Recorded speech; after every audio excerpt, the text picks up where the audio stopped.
ഈശോയിൽ സ്നേഹമുള്ളവരെ, അബ്രാഹത്തോട് ദൈവം പറഞ്ഞു, നിന്റെ പ്രതിഫലം വളരെ വലുതായിരിക്കും. അബ്രാഹത്തോട് ദൈവം പറഞ്ഞു, നിന്റെ പ്രതിഫലം വളരെ വലുതായിരിക്കും. അപ്പോൾ അബ്രഹാം തിരിച്ച് ചോദിച്ചു, കർത്താവായ ദൈവമേ, സന്താനങ്ങളില്ലാത്ത എനിക്ക് എന്ത് പ്രതിഫലമാണ് ലഭിക്കുക? എന്ത് സമാധാനമാണുള്ളത്? എനിക്ക് കുഞ്ഞു പോലുമില്ല. അപ്പോൾ വീണ്ടും അദ്ദേഹം തന്നെ പറയുകയാണ്, എൻ്റെ വീട്ടിലെ ഇന്ന ഒരാളാണ്, അല്ലെങ്കിൽ ഒരു ദാസരിൽ ഒരുവനായിരിക്കും എൻ്റെ അവകാശി. അങ്ങെനിക്കൊരു സന്താനത്തെപ്പോലും തന്നിട്ടില്ല, പിന്നെ എനിക്ക് പ്രതീക്ഷയ്ക്കൊരു വകയുമില്ല. അപ്പം മറ്റൊരുവനായിരിക്കും എൻ്റെ വീട്ടിൽ അവകാശി. വീണ്ടും അവന് കർത്താവിൻ്റെ അരുളപ്പാടുണ്ടായി, നിൻ്റെ അവകാശി അവനായിരിക്കുകയില്ല, നിൻ്റെ മകൻ തന്നെ ആയിരിക്കും. നിൻ്റെ മകൻ തന്നെ ആയിരിക്കും. എന്നിട്ട് അതിന് ഒരു തെളിവ് പോലെ അബ്രാഹത്തെ പുറത്തേക്ക് കൊണ്ടുവന്നിട്ട് ആകാശത്തിലേക്ക് നോക്കുക. കാണുന്ന നക്ഷത്രങ്ങളുടെ എണ്ണമെടുക്കാൻ കഴിയുമോ? നിൻ്റെ സന്താന പരമ്പരയും അതുപോലെയായിരിക്കും.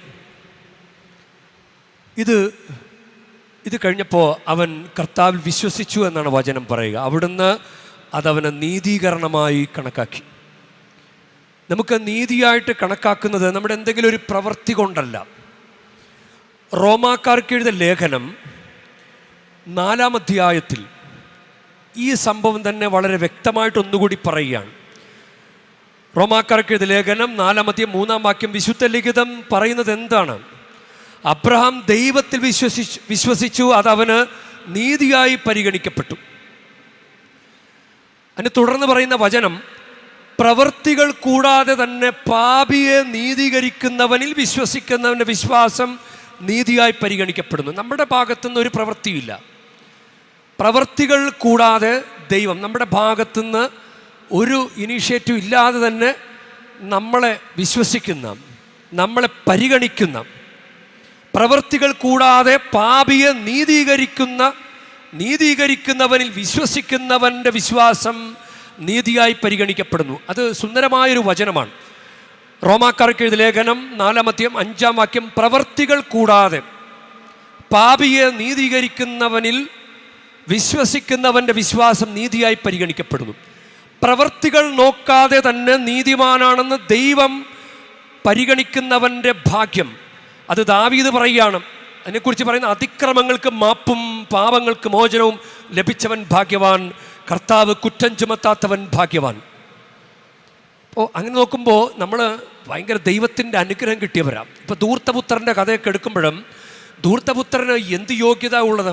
പക്ഷെ ദൈവം അവൻ്റെ അനുതാപത്തെ അത് പരിഗണിച്ചു. അവൻ്റെ ഭാഗത്ത് വേറെ ഒരു പ്രവൃത്തിയും അവനെ തിരിച്ച് പണം കൊണ്ടുവന്ന് കൊടുത്തോ? അവൻ എടുത്തുകൊണ്ട് പോയ പണം, വീട്ടിൽ നിന്ന് അവകാശമായി വാങ്ങിച്ചുകൊണ്ട് പോയ പണം തിരിച്ചു കൊടുത്ത് അവൻ കോമ്പൻസേഷൻ ചെയ്തോ? ഒരു കോമ്പൻസേഷനും ഇല്ലാതെ അവൻ്റെ ഒരു അനുതാപം എന്ന ഒരൊറ്റ കാര്യം കൊണ്ട് ധൂർത്തപുത്രനെ നീതിയായിട്ട് പരിഗണിച്ചു. അതാണ് കർത്താവിൻ്റെ കരുണ. അബ്രാഹത്തിൻ്റെ സംഭവമായിട്ട് ബന്ധപ്പെട്ട് ഒരു പ്രവൃത്തിയില്ല, വിശ്വാസം മാത്രം വിശ്വസിച്ചു. ആ വിശ്വാസമാണ് നീതിയായി പരിഗണിക്കപ്പെട്ടത്. ഇതിങ്ങനെ പറഞ്ഞു വരുമ്പോഴും അത് റോമാക്കാർക്ക് എഴുതിയ ലേഖനം 4-ാം അധ്യായം 25-ാം വാക്യം, നമ്മുടെ നീതീകരണത്തിനായി ഉയർപ്പിക്കപ്പെടുകയും ചെയ്ത നമ്മുടെ കർത്താവായ യേശുവിനെ മരിച്ചവരിൽ നിന്ന് ഉയർപ്പിച്ചവനിൽ വിശ്വസിക്കുന്ന നമുക്കും അത് നീതിയായി പരിഗണിക്കപ്പെടും. നമുക്കിന്ന് ഈശോ നമ്മുടെ മുന്നിൽ ഇങ്ങനെ മരിച്ച പരിഹാരം ചെയ്ത് നിൽക്കുകയാണ്. അതാണ് നമ്മുടെ നീതി. അതാണ് ദൈവം നമ്മോട് കാണിച്ച നീതി. അതാണ് നമുക്കൊരു പരിഹാരം ചെയ്യാൻ പറ്റാതിരിക്കും. പലപ്പോഴും ആളുകൾ കുമ്പസാരമൊക്കെ കഴിയുമ്പോഴും ഇങ്ങനെ പിന്നെ അടുത്ത കുമ്പസാരത്തിന് വരുമ്പോഴാണ് ആമുഖത്തിൽ പറയുന്ന കാര്യമാണ്, ഇത്ര കുമ്പസാരിച്ചിട്ട് ഇത്ര നാളായി, ഞാൻ പരിഹാരം ചെയ്തു എന്നാണ് പറയുക. പറഞ്ഞ പ്രായശ്ചിത്തമൊക്കെ ചെയ്തു. പ്രായശ്ചിത്തം അല്ലെങ്കിൽ അതൊരു പരിഹാരം, ഞാൻ എൻ്റെ പാപത്തിന് പരിഹാരം ചെയ്തു എന്നാണ് പറയാം. അത് വളരെ കോമഡിയാണ്. കാരണം നമ്മുടെ പാപത്തിന് നമുക്ക് പരിഹാരം ചെയ്യാൻ പറ്റുകയില്ലെന്ന് മനസ്സിലാക്കി ദൈവം കണ്ട പരിഹാരമാണ് യേശുക്രിസ്തു. ആ യേശു ക്രിസ്തു കുരിശിൽ മരിച്ച് പരിഹാരം ചെയ്ത് നിൽക്കുമ്പോൾ നമ്മൾ പരിഹാരം ചെയ്തത് വല്ല വിലയുണ്ടോ? നമുക്കൊരു പരിഹാരത്തിന് യോഗ്യതയില്ല. നമുക്ക് എന്താ ചെയ്യാൻ പറ്റുക? ഒന്നും ചെയ്യാൻ പറ്റില്ല. ഒരു വിശ്വാസ പ്രമാണം ചൊല്ലുന്നതാണോ പരിഹാരം? നമുക്കൊരു പരിഹാരവും ചെയ്യാൻ പറ്റില്ല. അപ്പോൾ അതാണ് യേശു ക്രിസ്തുവിൻ്റെ മരണം ദൈവം നമ്മോട് കാണിച്ച നീതിയാണ്. യേശു ക്രിസ്തുവിൻ്റെ ഉയർപ്പ് ദൈവം നമ്മോട് കാണിച്ച നീതിയാണ്. അപ്പോൾ ഇത് നമ്മൾ വിശ്വസിക്കണം. ഇതാണ് നമ്മൾ ചെയ്യേണ്ട കാര്യം. അതാണ് നമുക്ക് തകർച്ചകൾ വന്നാലും നമുക്കൊരുവൻ മരിച്ചിങ്ങനെ നിൽക്കുന്നുണ്ട്, നമുക്കൊരുവൻ മരിച്ച് ഉയർത്തെഴുന്നേറ്റിട്ടുണ്ട്. ഇത് നമ്മൾ വിശ്വസിക്കണം. അബ്രഹാം ദൈവത്തിൽ വിശ്വസിച്ചു. അതാണ് അബ്രഹാത്തിന് നീതീകരണമായിട്ട് മാറിയത്. അബ്രഹാത്തിന് എന്തെങ്കിലും ഒരു പ്രവൃത്തി കൊണ്ടിട്ടല്ല അബ്രഹാത്തിന് നീതി കൊടുത്തത്. നമ്മളൊരു ദൈവം നീതി കാണിക്കുന്നത് നമ്മുടെ എന്തെങ്കിലും പ്രവൃത്തി കൊണ്ടിട്ടല്ല. ഒരു കുഞ്ഞ് കരയുമ്പോൾ ആ കുഞ്ഞിനെ അമ്മ എടുത്ത് ആശ്വസിപ്പിക്കുന്നത് ആ കുഞ്ഞിന് എന്ത് പ്രവൃത്തി ചെയ്തിട്ടാണ്? അതുപോലെയാണ് നമ്മൾ എന്തെങ്കിലും ചെയ്തിട്ടല്ല. നമ്മുടെയൊക്കെ വിചാരം നമ്മൾ എന്തെങ്കിലുമൊക്കെ ചെയ്യുന്നത് കൊണ്ടാണ് നമുക്ക് ഇത് കിട്ടുന്നത്. അതുകൊണ്ട് നമ്മളെ തൃപ്തിപ്പെടുത്താൻ വേണ്ടി പല കാര്യങ്ങളും ചെയ്യുന്നുണ്ട്. ഞാനിങ്ങനെ വിചാരിക്കുകയാണ്, ഈ അബ്രഹാത്തിൻ്റെ ഈ സംഭവം പറയുമ്പോഴും അഞ്ച് കാര്യങ്ങൾ അത് റോമാക്കാർക്ക് എഴുതിയ ലേഖനത്തിൽ നിന്ന് നമ്മളൊന്ന് ധ്യാനിക്കുന്നത് നല്ലതാണ്. ഒന്ന്, അബ്രഹാത്തിൻ്റെ ക്വാളിറ്റിയുടെ ഒരു സംഭവം ഇരിക്കുന്നത്, പ്രതീക്ഷയ്ക്ക് ഒരു വകയില്ല. ഇനി എന്തെങ്കിലും നല്ലത് സംഭവിക്കുമോ എന്നൊരു പ്രതീക്ഷ ഇല്ലാതിരുന്നിട്ടും പ്രതീക്ഷിച്ചു. പ്രതീക്ഷയോടെ അവൻ വിശ്വസിച്ചു. എല്ലാം ശരിയാകും, കർത്താവൻ അനുഗ്രഹിക്കും എന്ന് അവൻ വിശ്വസിച്ചു. ആകാശത്തിലേക്ക് നോക്കാൻ പറഞ്ഞിട്ട് ആകാശത്തിലെ നക്ഷത്രങ്ങൾ പോലെ നിന്റെ സന്താന പരമ്പര ഞാൻ വർദ്ധിപ്പിക്കും എന്ന് പറഞ്ഞത് അബ്രഹാം വിശ്വസിച്ചു. ഒരു കൊച്ചുപോലുമില്ല. എന്നിട്ട് അബ്രഹാം വിശ്വസിച്ചു. പ്രായമേറെയായി. അതാണ് റോമാക്കാർക്ക് എഴുതിയ ലേഖനത്തിൽ രണ്ടാമത് പറയുന്നത്, അവൻ്റെ വന്ധ്യത, അവന് പ്രായമായി 100 വയസ്സായ തൻ്റെ ശരീരം മൃതപ്രായമായിരിക്കുന്നു. സാറായുടെ ഉദരം വന്ധ്യത കൊണ്ട് നിറഞ്ഞിരിക്കുകയാണ്. എന്നിട്ടും വിശ്വാസം ദുർബലമായില്ല. ശരീരം ദുർബലമാണ്, വിശ്വാസം ദുർബലമായില്ല. അതാണ് അബ്രഹാത്തിൻ്റെ ക്വാളിറ്റി. അതാണ്, ശരീരം ദുർബലമാണ്, പക്ഷെ വിശ്വാസം ദുർബലമായില്ല. പ്രതീക്ഷയ്ക്കൊരു വകയില്ല, എന്നിട്ടും പ്രതീക്ഷയോടെ വിശ്വസിച്ചു. ശരീരം സന്നദ്ധമേ അല്ല, എന്നിട്ടും വിശ്വാസം ദുർബലമായില്ല. അതാണ്. ഇനി മൂന്നാമത്തെ ഒരു കാര്യം, ദൈവം പറഞ്ഞല്ലോ നിന്നെ ഞാൻ വർദ്ധിപ്പിക്കും എന്ന് പറഞ്ഞത് അത് ദൈവത്തിൻ്റെ ഒരു വാഗ്ദാനമാണ്. അതിനെതിരെ ചിന്തിച്ചില്ല. തിരുഹൃദയ മാസമാണ്. തിരുഹൃദയത്തിൻ്റെ ഭക്തി നമ്മൾ വളർത്തേണ്ട ഒരു കടമയുണ്ട്. നമ്മുടെ വീടുകളിലൊക്കെ തിരുഹൃദയ പ്രതിഷ്ഠയാണ്. വിശുദ്ധ മർഗരീത്ത മറിയത്തിന് ഈശോ 12 വാഗ്ദാനങ്ങൾ കൊടുത്തിട്ടുണ്ട്. അതിൽ 9ാമത്തെ വാഗ്ദാനം തന്നെ വളരെ സുന്ദരമാണ്. എൻ്റെ ചിത്രം വെച്ച് വണങ്ങുന്ന ഭവനങ്ങളിൽ ഞാൻ പ്രത്യേകമായി ആശീർവാദം ചൊരിയും. ഈ വാഗ്ദാനത്തിനെതിരെ ചിന്തിക്കാൻ പാടില്ല. നമുക്കിങ്ങനെ പ്രാർത്ഥിക്കാം, എൻ്റെ കർത്താവേ, നിൻ്റെ രൂപം ഞങ്ങൾ എത്ര നാളായി വെച്ച് പ്രാർത്ഥിക്കുന്നത്, ഞങ്ങൾ നാണം കെടുത്തല്ലേ, നിന്നെ എത്ര നാളായി പ്രാർത്ഥിച്ച അങ്ങ് ആ മർഗരീത്ത മറിയത്തിന് 12 വാഗ്ദാനങ്ങൾ കൊടുത്തല്ലേ, 9ാമത്തെ വാഗ്ദാനം ഈ ചിത്രം വെച്ച് പ്രാർത്ഥിക്കുന്ന ഭവനങ്ങളിൽ ഞാൻ പ്രത്യേക ആശീർവാദം ചൊരിയും. അതാണ്, പറ്റിക്കല്ലേ കർത്താവേ, അങ്ങ് വാക്ക് പറഞ്ഞ വാക്കല്ലേ, കൂടെ നിൽക്കണേ കർത്താവേ എന്നൊക്കെയല്ലേ പ്രാർത്ഥിക്കേണ്ടത്. എത്ര നാളായി ഈ രൂപം വെച്ച് പ്രാർത്ഥിച്ചിട്ട് ഇനി ഞാൻ പ്രാർത്ഥിക്കുന്നില്ല. ചിലർ തിരുഹൃദയ രൂപമൊക്കെ എറിഞ്ഞവരുണ്ട് കുടുംബത്തിലെ അസ്വസ്ഥതകൾ മൂലം. ഇനി പ്രാർത്ഥനയൊന്നും വേണ്ട എന്ന് പറഞ്ഞു 2 പ്രാവശ്യം അബോർഷനായി പോയപ്പോഴും പിന്നെ പള്ളിപ്പോക്ക് നിർത്തിയവരുണ്ട്. ഇനി ഞാൻ പള്ളി പോകുന്നില്ല. അതാണ്. അപ്പോൾ അങ്ങനെ എതിരായി ചിന്തിക്കരുത്. വാഗ്ദാനത്തിനെതിരായി ചിന്തിച്ചില്ല.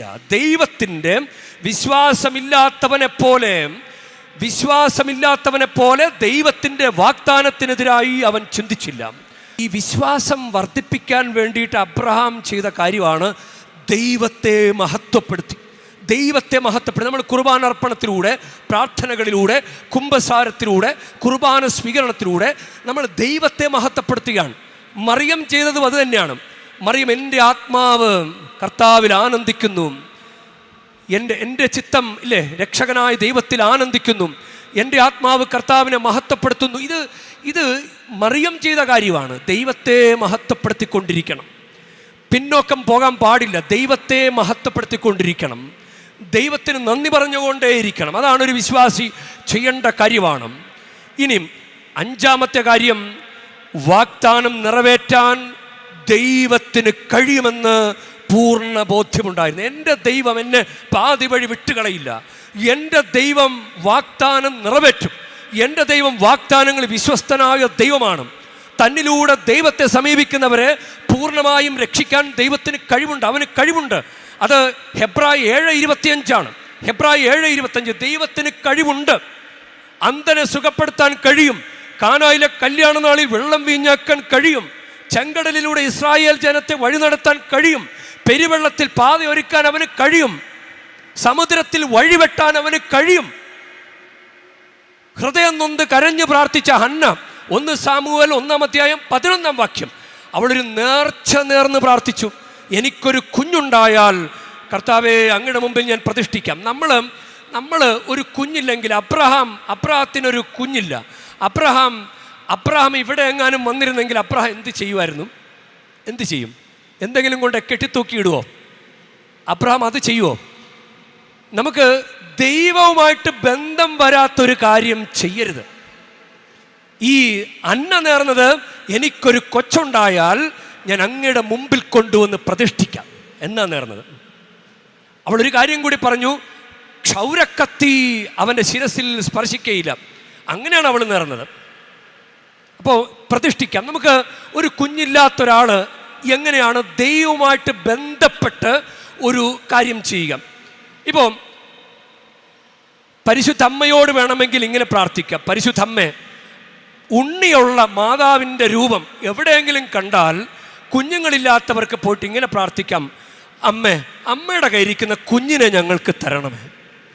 അമ്മയുടെ കയ്യിരിക്കുന്ന കുഞ്ഞാരാ? ഈശോ. അമ്മയുടെ കയ്യിരിക്കുന്ന ഈശോയെ എനിക്ക് തരണമേ. നല്ല ഈശോ ബന്ധമുള്ള പ്രാർത്ഥനയാണ്, ഈശോ ബന്ധമുള്ള പ്രാർത്ഥന. വേറൊരു കാര്യം, എന്തെങ്കിലും കൊണ്ട് ഏതെങ്കിലും ഒരു മരത്തിൽ കെട്ടിത്തൂക്കുന്നതിന് എന്ത് ഈശോ ബന്ധമുണ്ട്? ഇനി പിതാവായ ദൈവത്തിൻ്റെ മക്കളല്ലേ നമ്മൾ മരിച്ചു കഴിഞ്ഞ പിതാവായ ദൈവത്തിൻ്റെ അടുത്തേക്ക് പോകേണ്ടവരല്ലേ? അപ്പോൾ നമ്മൾ എവിടെ നിന്നാണ് വന്നത്? പിതാവായ ദൈവത്തിൻ്റെ മടിയിൽ നിന്ന്. പിതാവായ ദൈവത്തിൻ്റെ മടിയിലും തോളത്തും കുറെ കുഞ്ഞുങ്ങളുണ്ടെന്നൊന്ന് ഇമാജിൻ ചെയ്ത്.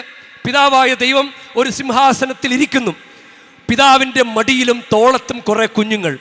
പിതാവേ, ഒരു കുഞ്ഞിനെ എൻ്റെ ഉദരത്തിലേക്ക് താ. നല്ല പ്രാർത്ഥനയല്ലേ?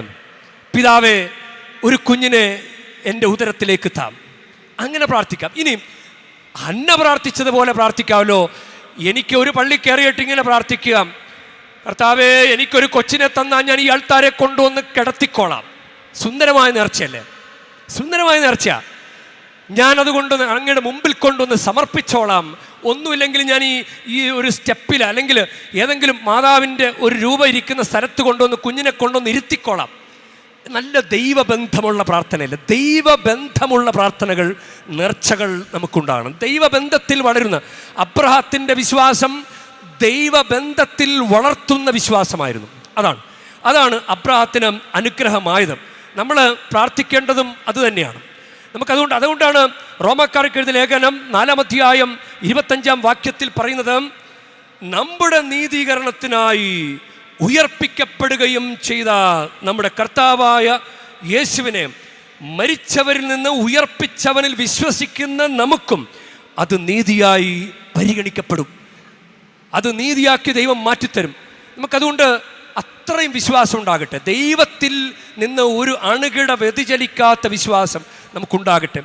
നമ്മൾ ചെയ്തു കൂട്ടുന്ന കാര്യങ്ങൾ ദൈവവുമായിട്ട് ഒരു ബന്ധമില്ലാത്ത കാര്യങ്ങളാകാതിരിക്കട്ടെ. ഒരു ഈശോ ബന്ധത്തിൽ, ഒരു ദൈവ ബന്ധത്തിൽ വളർത്തുന്ന കാര്യങ്ങളായി മാറട്ടെ. നമുക്കതിനു വേണ്ടി ഈ തിരുഹൃദയ മാസത്തിൽ പ്രത്യേകമായിട്ട് പ്രാർത്ഥിക്കാം. ദൈവമേ, ഞങ്ങളെ ചേർത്ത് പിടിക്കണമേ. തിരുഹൃദയ ഭക്തി കേരളത്തിൻ്റെ പുണ്യമാണ്, നമ്മുടെ പുണ്യമാണ്, നമ്മുടെ കുടുംബങ്ങളുടെ പുണ്യമാണ്. ഈ തിരുഹൃദയ തിരുനാൾ ഈ വരുന്ന ദിവസങ്ങളാണ്. വെള്ളിയാഴ്ചയാണ് തിരുഹൃദയ തിരുനാൾ. ഈ വർഷത്തെ 2025 ജൂൺ മാസം തീരാൻ പോവുകയാണ്. ഒരനുഗ്രഹം തരണേ കർത്താവേ. എത്ര നാളായി നിന്നെ വിശ്വസിച്ച്, നിന്റെ രൂപവും പിടിച്ച്, രൂപവും പ്രതിഷ്ഠിച്ച്, പ്രാർത്ഥനയും ചൊല്ലി നിന്റെ കൂടെ നടക്കുന്ന ഞങ്ങളെ വെറുതെ വിട്ട് കളയല്ലേ കർത്താവേ. ഞങ്ങളെ കൂടെ പിടിക്കണമേ കർത്താവേ. ഞങ്ങൾക്ക് വേണ്ടുന്ന അനുഗ്രഹം തരണമേ കർത്താവേ. നിൻ്റെ മുൻപിൽ ഞങ്ങൾ അങ്ങേ മഹത്വപ്പെടുത്തിക്കൊള്ളാം, സാക്ഷ്യം പറഞ്ഞുകൊള്ളാം. കർത്താവാണ് രക്ഷിച്ചതെന്ന് പറഞ്ഞുകൊള്ളാം കർത്താവേ. ഞങ്ങളുടെ കഴിവിനപ്പുറമാണ്, ഞങ്ങൾക്കൊരു കഴിവുമില്ല, പ്രതീക്ഷിക്കാൻ പോലും ഒന്നുമില്ല, ശരീരം ദുർബലമാണ്. ആ ഒരവസ്ഥയിലും വിശ്വസിക്കാൻ ഞങ്ങളെ സഹായിക്കണമേ. ഈശോദൻ മാധുര്യ ഹൃദയമേ, അങ്ങൻ്റെ സ്നേഹമ ഈടേണമേ. ഈശോദൻ മാധുര്യ ഹൃദയമേ, അങ്ങൻ്റെ സ്നേഹമ ഈടേണമേ. ആമേൻ.